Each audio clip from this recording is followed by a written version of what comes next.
Eu sou Mário Persona e essas são as respostas que eu dei aos que me perguntaram sobre a Bíblia. O versículo 13, Tito 2,13, aguardando a bem-aventurada esperança e o aparecimento da glória do grande Deus e nosso Salvador Jesus Cristo. Eu não sei exatamente, eu confesso que aqui eu fico um pouco confuso sobre o que ele estaria falando. Porque nós temos a esperança, a bem-aventurada esperança do crente, é o encontro com o Senhor Jesus Cristo nos ares. E o aparecimento da glória, ou a manifestação da glória do grande Deus e nosso Salvador Jesus Cristo, é quando ele vem e todo olho o verá. Quando ele desce daí já com a igreja. Alguns irmãos podem talvez achar que aqui esteja falando do arrebatamento e outros achar que esteja falando da vinda de Cristo. Mas como ele fala em duas coisas aqui, a bem-aventurada esperança e o aparecimento da glória do grande Deus e nosso Salvador Jesus Cristo, eu acho que não seria errado nós acharmos que é o pacote todo. Porque nós precisamos ter aqui também o sentimento que o Senhor Jesus tem. Seria errado um cristão viver na expectativa de ser arrebatado. Ué, mas você não fala que tem que viver esperando o Senhor vir nos buscar para encontrar com Ele entre nuvens, nos ares, que é o arrebatamento, 1 Tessalonicenses 4? Sim, mas não somente isso. Porque, entenda o seguinte, qual é a expectativa do Senhor? É só arrebatamento? Será que Ele está só esperando aquele dia em que Ele descerá até as nuvens e os que morreram em Cristo ressuscitarão e os que estiverem vivos forem transformados e aí todos subirem junto com Ele para o céu e aí Ele está contente e não vai se importar com mais nada? Não. A expectativa do Senhor vai até quando Ele entregar o reino ao Pai, no final de todas as coisas. Quando entrarmos na eternidade. Porque mesmo depois que a igreja for arrebatada, e por mais precioso que isso seja, e por mais bendita que seja essa esperança, e aqui fala bem-aventurada esperança, né? Não acaba aí, não acaba aí. Ele vai ainda estar em expectativa, o Senhor. E nós deveríamos estar também na expectativa, porque Ele vai estar na expectativa de ver o seu povo de Israel reunido novamente, porque foi essa a promessa que Ele fez a eles no Antigo Testamento. Ele vai estar na expectativa de salvar o remanescente que vai estar sofrendo durante esse período de grande tribulação. Ele vai estar na expectativa de poder descer e julgar toda a impiedade desse mundo, julgar as nações desse mundo, inaugurar o seu reino de 1000 anos, lançar Satanás na prisão, reinar por 1000 anos. O que é um rei? Qual a expectativa de um rei? Reinar. E ele vai reinar sobre os seus de uma maneira que não o aceitaram para ser rei antes. Porque quando ele veio ao mundo, ele não foi recebido como rei. Inclusive, até um certo ponto, ele falava assim, o reino de Deus está entre vós. Tem umas Bíblias, uma tradução da Bíblia, algumas Bíblias, que está errado esse versículo. Porque a tradução diz assim, o reino de Deus está dentro de vós. E isso causou muito problema de fazer pessoas errarem buscando Cristo dentro delas. Porque como se a pessoa já nascesse com Cristo habitando dentro dela. Então o reino de Deus está dentro de vós. O reino não está dentro de vós. O reino de Deus está entre vós. Era isso que ele estava falando. Por quê? Porque estava ali o rei. Onde o rei vai, o reino vai junto. O rei é o reino, né? O rei é o reino. O rei é o centro da autoridade e do poder de um reino. Tanto é que quando você joga xadrez, qual a sua meta? Pegar o rei. Derrubar o rei. É a sua meta, porque o rei é o que segura o jogo até o final. Se você perder o rei, acaba o jogo. Cheque mate. Checkmate. Então, se nós pensássemos numa expectativa ainda no meio do caminho, aí não seria a mesma do Senhor. Por isso nós temos que ter o sentimento que Cristo tem. Sentir como ele sente, por exemplo. Hoje uma pessoa falou assim, eu vejo muito cristão idolatrando judeus. Não é errado idolatrar judeus? Porque afinal os judeus são incrédulos, né? Aí eu respondi, eu falei, olha, acontece o seguinte, o Israel é o povo de Deus, escolhido de Deus para habitar na terra. É o povo terreno de Deus. Quando Cristo veio, ele veio para o que era seu. João capítulo 1. O que era seu? O povo de Israel, o povo de judeu. E quando ele veio só tinha aqui Judá e Benjamim, né? Mas representando o todo. O povo judeu. Então ele veio para o que era seu. Mas os seus não receberam. Aqueles, porém, que o receberam, deu-lhes o poder de serem feitos filhos de Deus aos que creem no seu nome. Então esse povo ainda vai ter o seu momento. Lá em Romanos capítulo 11, fala que eles foram, por um tempo, ou em parte, eles foram deixados de lado. Eles foram deixados de lado em parte, por um tempo. Até que venha a plenitude dos gentios. Então, nós estamos nesse intervalo agora, e não há razão para odiarmos o povo judeu, de maneira alguma. Tanto é que muitos odeiam, porque falam, não, ele matou Jesus, o povo judeu matou Jesus. Realmente, condenou o Senhor à morte. Mas isso não é para nós motivo de ódio. Agora, você cai no outro erro, quando começa a admirar os judeus como se eles fossem grande coisa em si mesmos. Está errado. Porque tem um rabino na internet, ele prega que é uma maravilha. Prega errado. Porque se ele pregasse certo, ele não teria rejeitado o Messias. Ele teria reconhecido o Messias. Ele teria crido em Jesus. Agora, nós temos que lembrar sempre que todos os apóstolos cujos escritos nós seguimos eram judeus. Eram judeus convertidos a Cristo. Você não pode querer ser cristão e ter no seu coração ódio contra judeu. Porque então você tem que parar de ler, a Bíblia. Não só o Novo Testamento, a Bíblia inteira. Porque a salvação vem dos judeus. O Senhor Jesus falou para a mulher samaritana em João capítulo 4. A salvação vem dos judeus. Foi uma mulher judia que Deus escolheu para trazer o filho dele ao mundo. Então, se por um lado é um erro, você querer idolatrar judeus, e querer usar as roupinhas que eles usam, aquelas coisas todas, por outro lado, é um erro também ficar com ódio contra antissemitismo, ódio contra os judeus e tal. É claro que você não precisa concordar com tudo que eles fazem, porque eles fazem muita coisa errada. Muita coisa errada os judeus fazem. E muitos dos problemas do mundo também foram gerados por judeus. Se você vê o mesmo comunismo, o socialismo na Rússia, os judeus estavam envolvidos naquilo. Então, não vamos misturar as coisas, né? Deus tem um povo querido para o coração de Cristo, que ele virá para salvar esse povo. Então, continuando, a expectativa do Senhor é um dia também libertar esse povo que estará sofrendo grandemente na terra durante a grande tribulação, porque daí a igreja já terá sido tirada da terra, e introduzir esse povo na terra prometida. Não foi a promessa que Deus deu lá no começo da Bíblia? Que haveria uma terra para eles habitarem em paz? Um reino na terra para eles viverem em paz? Foi essa a promessa. Essa promessa não se cumpriu ainda. Nós não podemos querer achar que a promessa é para a igreja, como alguns católicos e protestantes acham que a salvação é você poder habitar numa terra perfeita, com Cristo reinando e todo mundo vivendo maravilhosamente, como tem aquelas revistinhas de Testemunho de Jeová, todo mundo fazendo piquenique, né?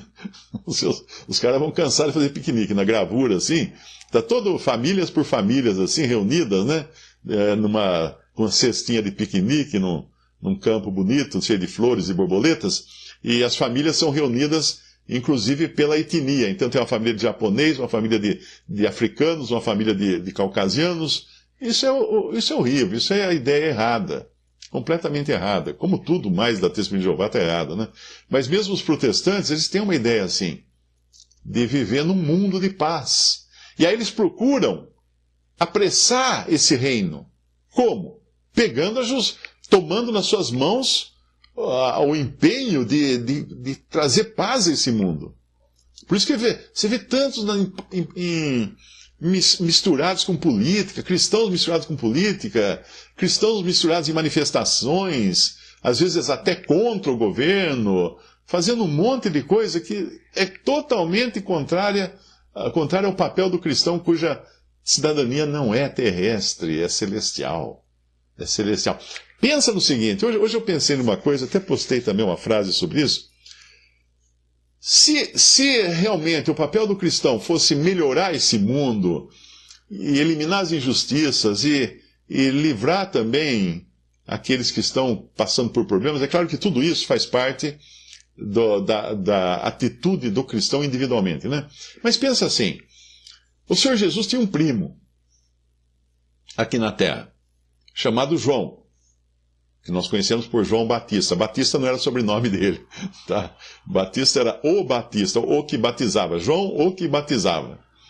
E João, o que batizava, foi preso porque ele era judeu, e como judeu, ele estava fazendo o papel dele de judeu. O que o judeu tinha que fazer? O judeu tinha que brigar com os inimigos aqui na terra, o judeu tinha que tomar a terra dos inimigos, o judeu tinha que agir politicamente nesse mundo. Porque Deus tinha prometido para eles uma terra aqui, uma terra não no céu, aqui na terra. Por isso que ele começou a buzinar lá que Herodias dormia lá com o cunhado, né? E isso era contra a lei. Então ele tinha realmente esse papel de denunciar as irregularidades que porventura fossem contrárias à lei que Deus deu para o povo viver na terra.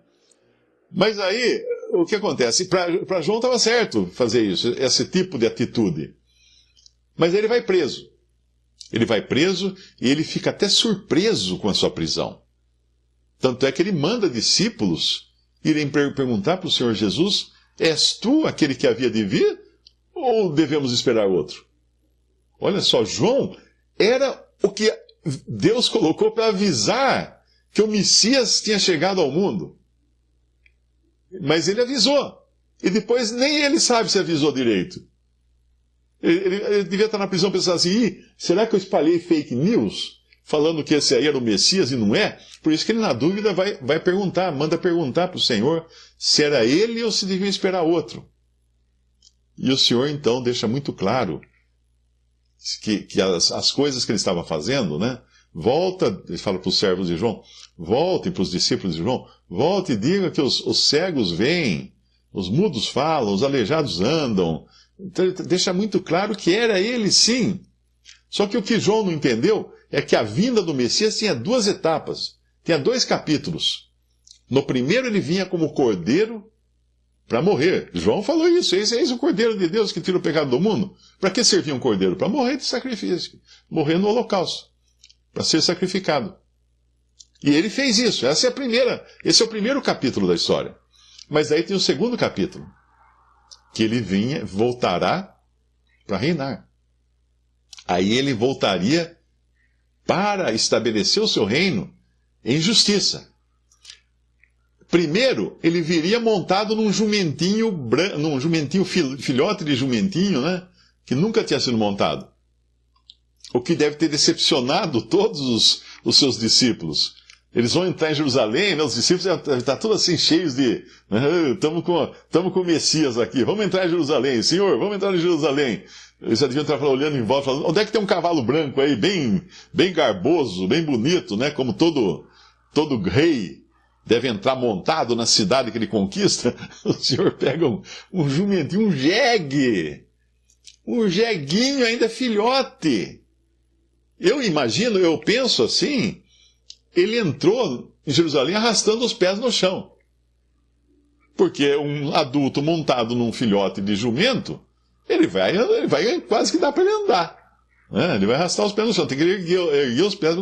Então, uma imagem, aos olhos do mundo, não era exatamente isso que eles esperavam. Eles esperavam um rei poderoso, com a espada na mão, entrar, escudo, lança, tal. Mas ele entra humilde. E estava previsto isso, que ele entraria humilde. Quando ele voltar, aí vai ser diferente. Aí é outra história. Aí ele volta em poder e glória e como um juiz severo para julgar as nações. Mas não naquela hora. Então João está atrapalhado, João está confuso. Agora pensa, se o Senhor estivesse naquele momento, ali, naquele tempo ali, para resolver os problemas todos da terra, tal, como os cristãos hoje querem resolver, às vezes até na base das armas, o que o Senhor teria feito? O Senhor teria ido lá, dado uns tapas lá em Herodes, ou sei lá quem era no lugar, né? E falar, solta o meu primo aí, ó. O que vocês estão fazendo aí? Prendendo o meu primo? De jeito nenhum, pode soltar meu primo, senão eu vou arrumar para vocês aqui. Não. Ele podia ir lá tirar João da prisão? Claro que sim. Ele não tirou Pedro da prisão depois? Num outro contexto, daí? Claro. As portas se abriram. Por que João tem que ficar preso? Porque era preciso, o próprio João tinha falado, é preciso que ele cresça e eu diminua. E João, quando falou isso, não esperava que ele ia diminuir tanto ao ponto de caber a cabeça dele numa bandeja. Porque ele ia ser morto, ele ia ser decapitado e apresentado numa festa. Né? Então, isso mostra claramente que o cristão não está aqui para se meter nos negócios desse mundo, por mais justos e bons que sejam. Não é? Tipo o Senhor Jesus ir lá e libertar João da prisão. Não é verdade? Não seria justo. Você tem um primo na prisão. Você é o filho de Deus. Você tem poder de andar sobre as águas. Você tem poder de curar leprosos. Você tem poder que Deus tem, todos os poderes de Deus. E o seu primo está preso. O que você faz? Você vai lá e abre os heróis humanos, né? Pega as barras da prisão e abre assim e tira o seu primo de lá. Mas não era a hora dele. Não era a hora, e não é a hora do cristão aqui. E o cristão, ele vive agora. Ele vive uma atitude. Ele não age de maneira a quebrar barraco, né? Quebrar as coisas, entrar, forçar a porta. Não. Ele vive agora, como fala aqui no nosso capítulo de Tito, capítulo 2 de Tito, versículo 12, ensinando-nos. Quem que nos ensina aqui? A graça de Deus. A graça que se manifestou é nossa professora agora. Além dela trazer salvação a todos os homens, ensinando-nos, ela nos ensina. A graça me ensina que renunciando à impiedade, ou seja, à independência de um soberano sobre mim, e às concupiscências mundanas, aos desejos irregulares, né, aos desejos que podem ser, às vezes, até corretos para quem está no mundo, né? Mas podem não ser correto para um cristão. Vivamos nesse presente século. Então, agora é vida. É o modo de vida que nós aprendemos agora. Não é uma lei, não é uma lista de mandamentos, é um modo de vida. Vivamos nesse presente século sóbria e justa e piamente, aguardando agora, não apenas o arrebatamento, mas a manifestação de Cristo, que virá também encerrar todo o plano de Deus para este mundo e para o seu povo terreno também, que essa é uma pendência que o Senhor Jesus quer realmente terminar, né? Quer encerrar. E aí, versículo 14, esse nosso Salvador, Jesus Cristo, o qual se deu a si mesmo por nós, para nos remir, ou seja, para nos comprar de toda iniquidade, nos limpar, nos purificar de toda iniquidade, libertar de toda iniquidade, e purificar para si um povo seu especial, zeloso de boas obras. Essa é a atitude do cristão, ele ser zeloso de boas obras. Aí ele termina dando um encorajamento aqui para Tito, que era um jovem. Fala disto, exorta, repreende com toda a autoridade, ninguém te despreze. Por quê? Porque ele tinha autoridade de Deus para falar isso. Ele tinha autoridade do apóstolo que o havia enviado ali, como um delegado seu, para escolher, para eleger presbíteros de cidade em cidade. Tinha sido enviado à ilha de Creta. Visite respondi.com.br. Adquira os livros ou baixe e-books. Visite 3minutos.net. Baixe o aplicativo.